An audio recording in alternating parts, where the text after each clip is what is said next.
Les ingénieurs conseils de la Chani offrent des services d'ingénierie professionnelle à des clients des secteurs publics et privés.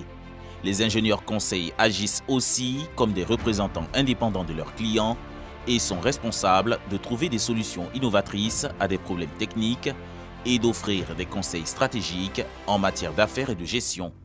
Une carrière en ingénierie vous donne la possibilité d'apporter la contribution. L'ingénieur conseil est l'épine dorsale de la construction parce qu'il résolve des problèmes importants et conçoit des objets qui ont un effet concret dans la société.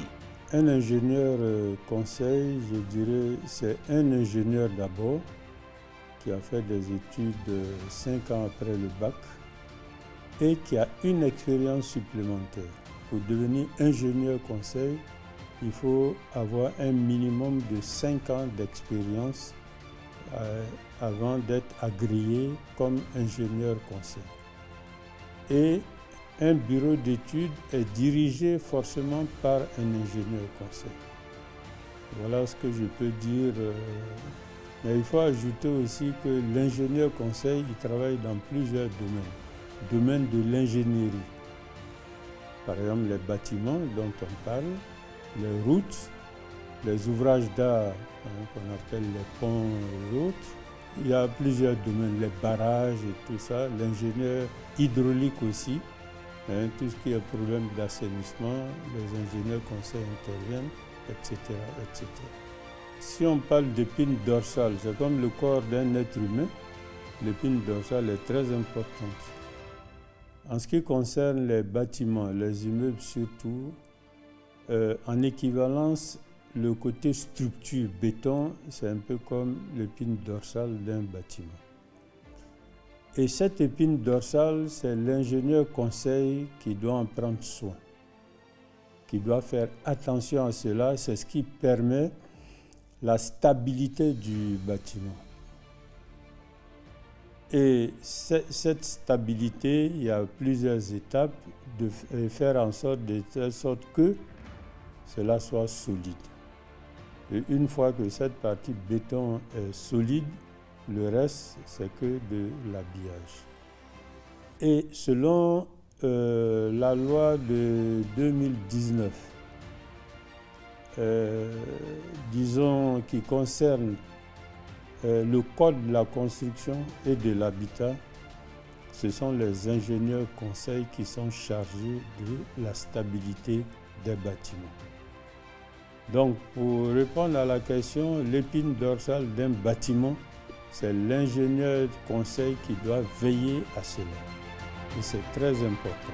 Les ingénieurs conseils interviennent sur l'ensemble des opérations concernant la construction ou la rénovation d'un ouvrage, depuis l'étude jusqu'à l'exploitation. Ils élaborent les études préalables à la construction, analysent les divers paramètres, tant en matière de faisabilité de projet que de contraintes environnementales économiques et détermine un projet chiffré répondant au cahier de charges du chantier et veille au respect du budget et des délais. La première phase avant d'obtenir le permis de construire. Parmi les dossiers à déposer, il y a ce qu'on appelle les études de structure. Il y a des études qui sont effectuées au niveau de la structure béton, surtout pour pouvoir permettre plus tard que le bâtiment soit solide. Ces études-là, en fait, il y a plusieurs étapes de grands calculs mathématiques avec des logiciels pour pouvoir déterminer, par exemple, quel type de fondation on va adopter par rapport à un immeuble donné. Donc, on va dimensionner les fondations, on va donner le ferraillage, on va passer au dallage, les poteaux, les poutres, les dalles, etc., etc. Donc ça, c'est la première partie. Étude structure béton. Bon, il y a d'autres structures comme le métallique, le bois, etc. Mais pour nos bâtiments ici, de façon générale, c'est le béton. Donc, la première phase, il faut faire une bonne étude béton. Et ça, c'est mieux de donner à un ingénieur conseil. La deuxième phase, c'est au niveau du suivi et du contrôle des travaux. Je voudrais dire aux Ivoiriens que cela est très important Parce que je disais tout à l'heure que l'ingénieur conseil, c'est un ingénieur qui a une expérience. Donc sur le terrain, on va vérifier d'abord l'implantation du bâtiment. Si un bâtiment est mal implanté, c'est beaucoup plus tard qu'on verra les défauts. Par exemple, quand on va poser les carreaux, automatiquement on verra qu'il y a un défaut. Et c'est très désagréable. On va contrôler les fouilles. Est-ce que le sol sur lequel on va mettre notre bâtiment est bon? Si c'est le cas, bon, on va vérifier tout ce qui est fondation, la profondeur des fondations. On va vérifier les matériaux. Est-ce que les matériaux, gravier, sable, ciment, fer à béton sont de bonne qualité? Si c'est de bonne qualité, alors l'ingénieur conseil permet la mise en œuvre. Si ce n'est pas bon, évidemment, on ne mettra pas sur le chantier, en œuvre sur le chantier. C'est comme les agglos, qu'on appelle communément les briques. Tout cela est contrôlé. Même quand on va positionner le fer à béton, il y a une façon de positionner de telle sorte que ce ne soit pas en contact avec le coffrage, parce que si c'est le cas, il va avoir la rouille qui va attaquer le fer à béton et plus tard, le béton va éclater et ça diminue la résistance de l'élément qui va porter la charge qu'il y a. Donc cette deuxième phase est très importante. Même le mélange du béton. Le mélange du béton doit se faire de façon, je dirais, normale, selon les normes. Le béton doit être mélangé dans une bétonnière de façon homogène. Quand on va faire la mise en œuvre, il faut vibrer le béton. Or, la plupart du temps, on ne le fait pas. Si on ne le fait pas, ça joue sur la résistance des éléments béton. Et ça affaiblit la résistance, ça peut entraîner même la ruine de l'ouvrage. La chorologie des écroulements est longue, avec plus d'une dizaine au moins de bâtiments réduits en ruine depuis novembre 2018, selon nos décomptes, avec à la clé plus d'une quarantaine de décès et d'importants dégâts matériels. C'est dommage qu'il y ait perte en vies humaines alors que cela peut être évité. Des années que nous travaillons, nous avons participé à la construction d'édifices importants en Côte d'Ivoire. Depuis 30-40 ans, ces édifices sont encore là. Ce que je voudrais dire à l'attention des maîtres d'ouvrage, qu'ils approchent les ingénieurs conseils, nous allons leur donner les conseils qu'il faut. Au départ, ce sont des conseils et on dira ce qu'il faut faire pour qu'on évite ce genre d'écroulement de bâtiments. Parce que quand cela arrive, vraiment, c'est une désolation totale.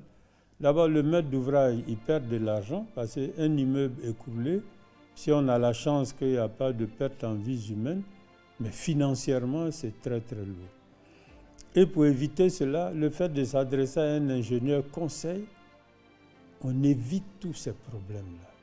Comme j'ai expliqué tout à l'heure, on va vérifier dans les détails qu'est-ce qu'il faut faire pour éviter ces écroulements de bâtiments.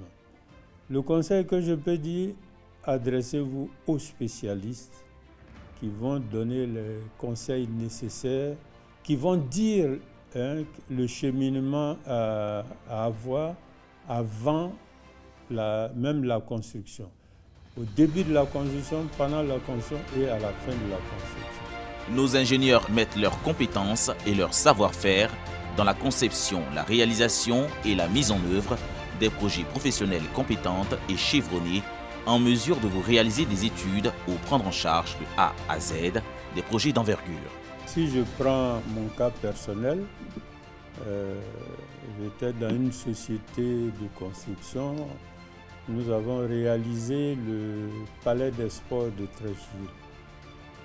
Nous avons aussi construit le stade de Champrou à Marcory. Et personnellement, j'ai été directeur des travaux de la construction de la basilique de Yamoussoukro. Je passe, disons, les autres projets, parce qu'on a fait beaucoup d'opérations immobilières. Il y en a aussi qui ont été faits pour les particuliers. Et au niveau des autres ingénieurs, il y en a qui ont fait des travaux importants. On a des collègues, par exemple, qui suivent la construction de grands immeubles actuellement à Abidjan. Et disons, dans l'ensemble, ça se passe bien. Nous avons un collègue aussi qui est en train de réaliser un barrage à Saint-Grobo que nous avons visité la semaine dernière. Et tout ça, c'est l'œuvre des ingénieurs conseils. À ce stade, les ingénieurs conseils ont fait confiance au laboratoire de géotechnique et de matériaux Labogem, spécialisé dans l'étude et le contrôle des sols et matériaux de construction dans les projets du génie civil, bâtiments, ouvrages d'art, ponts, routes, voiries et barrages. Quand l'ingénieur conseil est sur un chantier, c'est lui qui va dire à un moment donné, je veux des essais sur, par exemple, le fer à béton qu'on livre au chantier. Sur le béton qu'on a mélangé, on fait un essai au départ qu'on appelle le béton de convenance pour voir la qualité de ce béton-là. Et puis, à des périodes régulières, on va faire des essais. Sur les agglos aussi, c'est la même chose. Disons, sur tous les matériaux, c'est l'ingénieur conseil qui va déterminer, selon les normes, à quel moment on doit faire ces prélèvements. Et ces prélèvements sont faits dans des laboratoires. On a des laboratoires géotechniques où ces éléments vont être essayés. Ils vont essayer tous ces matériaux et à partir des résultats, l'ingénieur conseil verra si c'est bon ou si ce n'est pas bon. Au cas où ce n'est pas bon, il y a des choses qui sont rattrapables, mais il y en a d'autres, si c'est vraiment grave, alors on procède à la démolition de la partie concernée. L'étude du sol géotechnique consiste à faire une analyse du sol pour connaître sa nature et sa composition. Le technicien qui procède à l'opération examine la géologie du sol concerné pour déterminer si c'est de l'argile, du calcaire ou du sable. Ainsi que s'il est compact ou non, ce sont des informations nécessaires pour décider de ce que l'on peut ensuite construire dessus en toute sécurité. Quand vous avez l'idée du projet et que vous aspirez construire un bâtiment ou un ouvrage, alors il faut vous rapprocher des services des laboratoires, notamment les laboratoires de géotechnique, qui eux ont la capacité de vous étudier le sol. Vous savez, le sol sur lequel on marche, j'ai pour habitude de dire que le sol, en tout lieu où on se trouve, a un poids maxi qui peut supporter. Alors quand vous marchez sur le sol et que le sol tient et que vous-même vous tenez, ça veut dire que votre poids est inférieur au poids que le sol supporte. Alors c'est la même chose exactement pour le bâtiment. Remarquez, quand vous marchez dans des bas-fonds, vous vous enfoncez jusqu'à ce que le sol puisse vous supporter et que ça s'arrête. C'est exactement comme ça que le sol fonctionne. Alors, nous, quand le client nous commande une étude, on va envoyer, vous voyez cette machine qui est là, on va l'envoyer au chantier. C'est une sondeuse, c'est une sondeuse qui a pour capacité de faire des fourrages jusqu'à une profondeur de 100-150 mètres en fonction du projet que vous voulez réaliser. Ça va de la plus petite profondeur à la plus grande. Si c'est une villa duplex, on ne va pas aller chercher loin parce que les fondations seront superficielles. Mais quand c'est un immeuble R+10, R+50, il faut aller en profondeur pour pouvoir regarder l'influence que le bâtiment va avoir dans le sol en fait. Alors donc ici c'est un pressiomètre. C'est un équipement qui est vraiment le meilleur en matière d'exploration du sol. Alors ce pressiomètre là, d'abord on va utiliser l'équipement qui est là pour faire le fourrage. Après avoir fini le fourrage, on va introduire une sonde dans les terrains qui va nous mesurer les pressions limites dans le sol. Alors, après avoir pris ces pressions limites dans le sol à des profondeurs bien identifiées, on va retourner au laboratoire pour faire ce qu'on appelle les calculs pour donner à l'ingénieur conseil la charge maxi que le sol peut supporter à une profondeur donnée. Parce que ces éléments-là vont servir au bureau d'études pour pouvoir calculer le projet et calculer la fondation. Alors nous, notre rôle en faisant les études de sol, c'est d'identifier de quoi est-ce que le sol est constitué. On vous donnerait également la profondeur où se trouve le niveau de l'eau. Parce que si vous voulez faire un sous-sol et que l'eau se trouve à 3 mètres, déjà vous avez une idée de ce qu'il faut faire en termes de dépenses, en termes de choses que vous devez prendre en compte pour réaliser votre projet. Alors donc on va vous donner les différentes couches de sol que vous avez. On vous donnera le niveau de l'eau dans le sol Et avec ces informations, le bureau d'études pourra avancer et réaliser votre projet sans problème. Alors, la chose qui est vraiment la plus importante, c'est de proposer des solutions de fondation adaptées au projet. Vous voyez, quand le sol le permet, on va vous dire de faire des fondations qui vont descendre à on va appeler ça des fondations superficielles, des fondations qui ne vont pas descendre profond. Maintenant, quand le sol et le projet ne le permettent pas, on va vous demander d'aller un peu plus profond, on va parler de trouver le bon sol. On va parler des fondations qu'on appelle semi-profondes qui vont descendre à une profondeur donnée. Et quand votre projet et le sol également ne sont pas en adéquation et qu'il faut aller chercher le sol à une profondeur donnée, on va vous donner la profondeur à laquelle il faut aller déposer votre fondation pour que le bâtiment qui vient puisse être supporté par le sol. Alors le laboratoire, un partenaire, je vais dire indiscutable dans le domaine du génie civil, parce que tous les ouvrages que vous faites, que vous avez à réaliser, vont se poser sur le sol. Ce sol-là, il faut le maîtriser. Il n'y a que le laboratoire, avec les équipements qu'on vous a présentés, qui ont la capacité de vous décrire le sol et de vous décrire les charges maxi que le sol peut supporter, afin que l'ingénieur de structure, l'ingénieur conseil, puisse les utiliser pour faire ses calculs. Le sable ou arène est un matériau granulaire composé de petites particules issues principalement de la décomposition des roches et peut être constitué de 180 minéraux divers quartz, granit, mica et feldspath. Après l'étape de l'étude du sol, quand le projet est déjà conçu et qu'on doit aller maintenant réaliser, bien entendu, quand vous êtes suivi par un ingénieur conseil, ça c'est des choses qui ne peuvent pas manquer. Un ingénieur conseil ne peut pas aller tout de suite commencer à construire comme ça, c'est pas possible. Il va passer par le laboratoire qui va l'accompagner pour l'exécution de ces travaux. Alors ce que vous voyez là, c'est du sable. Pour vous montrer que construire n'est pas un acte banal, on ne le fait pas comme ça sans règles. Alors, le sable est analysé ici en notre sein au laboratoire pour apprécier la qualité de ce sable avant de l'utiliser pour la confection d'un béton. Si le sable que vous nous envoyez, bien entendu, c'est le sable que vous allez utiliser pour la construction, hein? Ce n'est pas un autre sable que vous allez nous envoyer, puis vous allez utiliser un autre sable pour faire la construction. Si vous avez identifié la carrière qui va vous servir à construire qui va vous servir à faire le béton, vous nous envoyez un échantillon au laboratoire, on va analyser pour vous dire si le sable est adapté avant de l'utiliser pour le béton. Il en est de même pour le gravier, pour le concassé. Quand vous avez identifié la carrière, vous allez simplement prendre des échantillons, vous nous envoyez, on va tester ces graviers-là pour regarder si ces graviers respectent les diamètres. Ça c'est un. Mais également, ces graviers peuvent être issus d'une roche qui est altérée, une roche qui est en décomposition. On va faire des essais ici à notre sein pour vous dire si ce gravier-là, c'est un gravier qui est sain. Parce que le béton, là, c'est le sable, le gravier et le ciment. Donc, s'il y a un dedans qui n'est pas bon, il va s'en dire que le béton que vous allez faire ne va pas être de bonne qualité. Alors, l'ingénieur conseil va vous orienter vers nous. Nous allons faire les essais sur les différents matériaux qui constituent le béton. Et quand tout est terminé et que c'est bon, on va donner notre OK. Et ensuite, on va faire ce qu'on appelle une étude de formulation. Cette étude va vous dire, pour un dosage, par exemple, pour avoir un béton dosé à 350, il faut telle quantité de sable.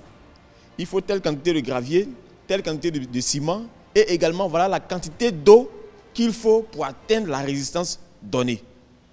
Ça, c'est sous le regard de l'ingénieur conseil. On ne peut pas le faire. Vraiment, on ne peut pas faire un projet et oublier l'ingénieur conseil qui a la capacité de vous conseiller. Comme on le dit, c'est un ingénieur conseil. Il va vous conseiller la bonne démarche à suivre pour pouvoir réaliser l'étude. Alors, quand tout ça est déjà fini, parce que ça demande encore de la théorie, donc on va faire ce qu'on appelle un essai pratique, qu'on appelle un essai de convenance. C'est un essai à blanc. C'est-à-dire on n'a pas encore commencé à construire, mais on a des matériaux sur le chantier. On va faire le mélange. Les formules qu'on a trouvées, on a dit qu'il faut telle quantité de sable, telle quantité de gravier, telle quantité de ciment et telle quantité d'eau. On va mélanger. Comme si on était en train de construire. On mélange et on va prélever des éprouvettes de béton qu'on va venir écraser. On va faire des essais de compression pour regarder la résistance du béton. Est-ce que cette résistance est atteinte par rapport au calcul qu'on a fait?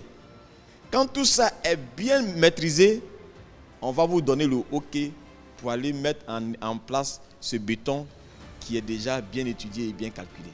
N'empêche que Même quand on a déjà vérifié avant le démarrage de l'étude qu'on a déjà obtenu la composition optimale, n'empêche que lors de la réalisation, on va encore aller prélever lors des coulages du béton pour venir les tester au laboratoire. Donc il y a des contrôles à tous les niveaux. Bien sûr sous le regard bien vigilant de l'ingénieur conseil qui va vous amener à faire ces essais parce que lui il peut pas construire, il n'a aucun moyen de vous dire si le béton est de bonne qualité, si ça ne se soucie pas à un laboratoire. Donc nous, on fera toutes ces études avec l'ingénieur conseil et on vous dira si le béton respecte les normes jusqu'à ce que votre projet soit réalisé. Normalement, quand on a suivi toutes ces étapes, on devait être à l'abri de tous les désordres qu'on connaît ici en Côte d'Ivoire. Ça, c'est vraiment ça. Les contrôles qualité sur le béton durci consistent à déterminer la résistance du béton au cours du temps, notamment à jeune âge, à 7 jours ou à 28 jours. Dans cet élément, nous parlerons des essais d'écrasement en compression, fendage, traction ou encore flexion du béton. Alors, tout à l'heure, je vous parlais des éprouvettes de béton. Voilà comment ça se présente. On va prélever l'échantillon de béton. Quand on les prélève, on va les conserver dans une salle là-bas que peut-être on aura l'occasion de vous présenter. Et puis, à des jours particuliers, on va faire des écrasements. Donc, on peut le faire à 3 jours, à 7 jours, à 14 jours et à 28 jours. À 28 jours, on suppose que le béton a atteint la maturité et on a la résistance du béton. Donc, vous voyez là, c'est un équipement qui va vous permettre d'écraser le béton. Et quand ça écrase, ça va vous donner la résistance du béton. Normalement, l'ingénieur conseil, dans ses calculs-là, il a utilisé une valeur. Cette valeur-là doit être atteinte lorsqu'on écrase le béton. Ça, c'est comme ça. Quand c'est atteint, il est soulagé, son ouvrage se comporte bien et on n'a pas de souci. Ouais, on ne construit pas comme ça, ça se fait selon les règles. Quand vous associez des professionnels, un ingénieur conseil, un laboratoire, un architecte, tout ça, vous avez un résultat impeccable. Les grands projets se réalisent comme ça. On ne peut pas engager un grand projet sans penser à ça. Vous voyez, vous investissez des centaines de millions dans votre projet, ce n'est pas des choses qui coûtent cher. Venez, n'ayez pas peur des ingénieurs conseils, n'ayez pas peur des laboratoires. On va vous accompagner et vous allez dormir tranquillement dans vos différentes maisons. Pour les travaux de renforcement, l'ingénieur a besoin de la meilleure qualité de barre d'armature. Comment tester la qualité des armatures en acier sur le chantier? Quand vous allez acheter les fers, l'ingénieur conseil va vous orienter vers un laboratoire. Ça, c'est systématique parce que lui n'a pas la capacité de vous dire si le fer là, il est de bonne qualité. Vous savez, aujourd'hui en Côte d'Ivoire, il y a le fer qui vient de partout, et c'est fabriqué par tout le monde. Vous investissez de l'argent, c'est de l'argent que vous mettez dans l'achat de votre fer. C'est de votre responsabilité de vérifier que le fer qu'on vous a livré là est du bon fer et qu'il respecte les normes. L'ingénieur conseil ne va jamais vous conseiller d'utiliser un fer tant qu'il n'a pas eu lui-même la possibilité de vérifier la qualité du fer. Le fer se vérifie par son diamètre, par la hauteur de verrou, par les espacements qu'il y a entre les verrous et puis par la résistance à la traction. L'ingénieur conseil utilise des valeurs dans ses calculs. Ces valeurs-là doivent être atteintes sur le terrain. Imaginez-vous, il dit, bon, il faut prendre 3 fers de diamètre 14. Tu t'en vas au marché, tu payes le fer qui est supposé être du fer 14 et puis en réalité c'est du fer 12. Ça force ses calculs. Alors, moi je dis toujours, vous achetez quelque chose, c'est de votre droit. Celui avec qui vous achetez, il doit vous livrer ce que vous avez acheté. Si ce n'est pas bon, vous retournez, il vous redonne votre argent. Ça c'est normal.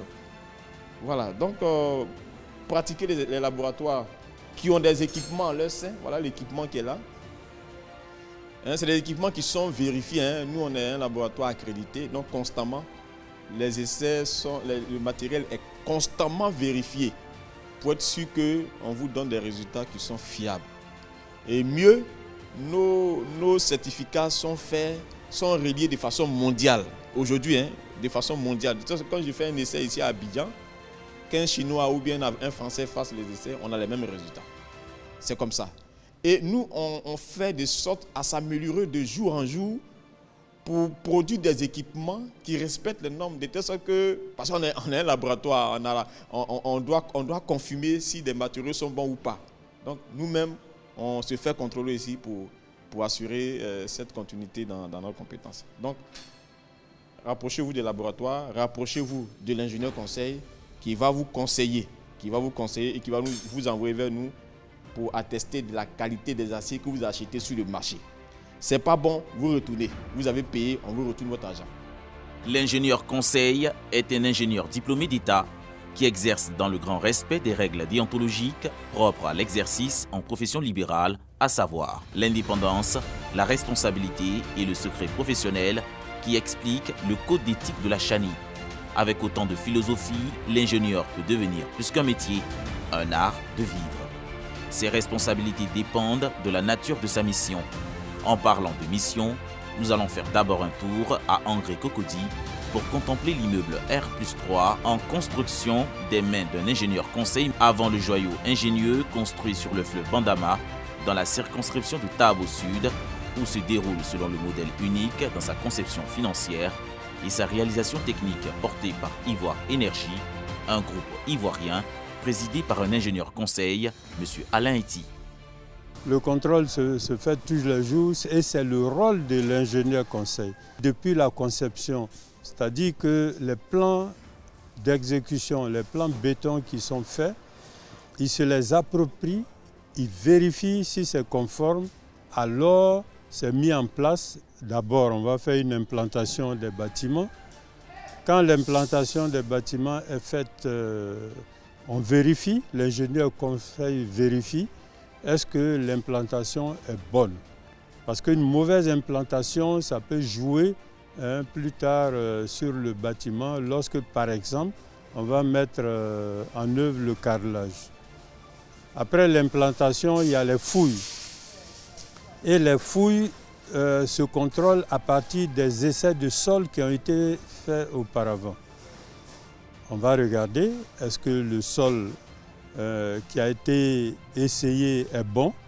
Est-ce que nous sommes à la bonne profondeur? Et c'est à partir de ces essais de sol qu'on détermine le type de fondation. Est-ce que ce sont des semelles isolées? Ce sont des semelles filantes? C'est un radier, etc., etc. Donc le rôle de l'ingénieur conseil ici, c'est de vérifier que tout cela est conforme.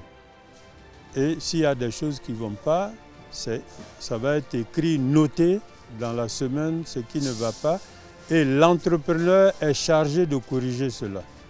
Notre rôle, c'est de veiller à ce que les travaux soient exécutés selon les normes et de garantir la solidité des bâtiments. L'ingénieur conseil est en charge des études liées à la construction d'un ouvrage réalisé par une entreprise. Son intervention détermine les procédés techniques à utiliser ainsi que les conditions d'un chantier. C'est un chantier de 2 bâtiments R+3. Voilà, le premier bâtiment que nous allons appeler le bâtiment A est un bâtiment R+3 avec mezzanine. Voilà, la destination c'est à la fois pour le commerce et pour l'habitation. Voilà, le rez-de-chaussée sera pour le commerce et nous aurons les habitations sur les étages. Le second bâtiment que nous allons appeler le bâtiment B, voilà, c'est uniquement pour les habitations. Voilà, donc les 2 bâtiments sont implantés sur un terrain d'à peu près 1200 mètres carrés. Voilà, 1200 mètres carrés avec un parking extérieur entre les deux bâtiments. Il faut noter aussi que sur le bâtiment B, nous avons un sous-sol, voilà, servant aussi de parking pour les véhicules. Pour avoir le permis, il faut absolument avoir un contrat avec un ingénieur conseil. Voilà. Au retrait du permis, c'est exigé. Et à partir de là, l'ingénieur conseil s'assure que vous exécutez les bâtiments en conformité avec le plan d'exécution sorti des bureaux d'études. Quand on doit couler un poteau, on a fini le coffrage et le ferrage.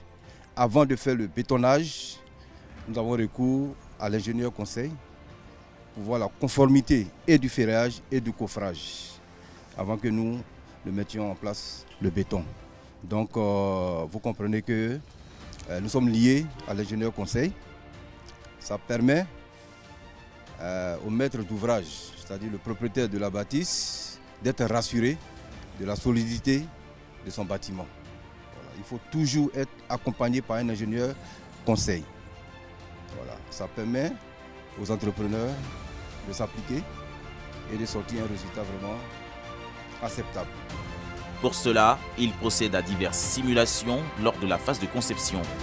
L'ingénieur conseil est chargé de mettre au point le squelette du bâtiment et assurer la stabilité de l'ouvrage en fonction de critères comme le terrain ou les matériaux utilisés. Ici, nous nous trouvons dans le bureau de chantier. Pourquoi ce bureau? Parce que à des périodes régulières, sur les chantiers en général, c'est une semaine, il faut faire le point du chantier. Donc, c'est le mercredi ici que vous faites les réunions de chantier. Donc, tous les spécialistes arrivent, il y a une visite de chantier qui est effectuée. Donc, ça permet de regarder encore les plans. Je vous ai déjà dit que ces plans sont exécutés avant le permis de construire.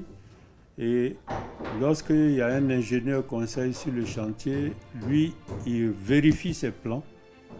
Il vérifie que ce soit conforme, il se les approprie. À partir de ce moment, l'ingénieur conseil est responsable de ce plan.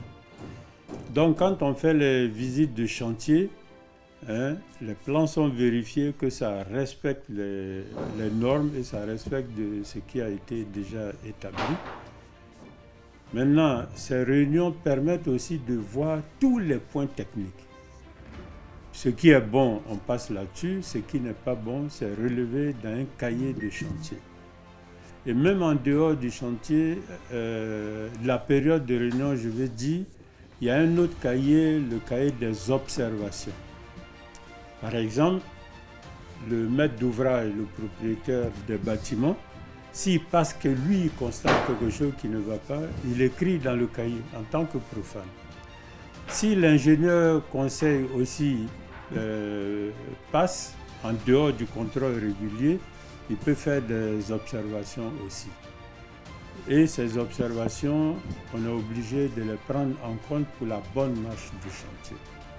Donc voilà un peu à quoi sert le bureau de chantier qui permet de faire le point chaque semaine de ce qui a été réalisé dans une semaine donnée.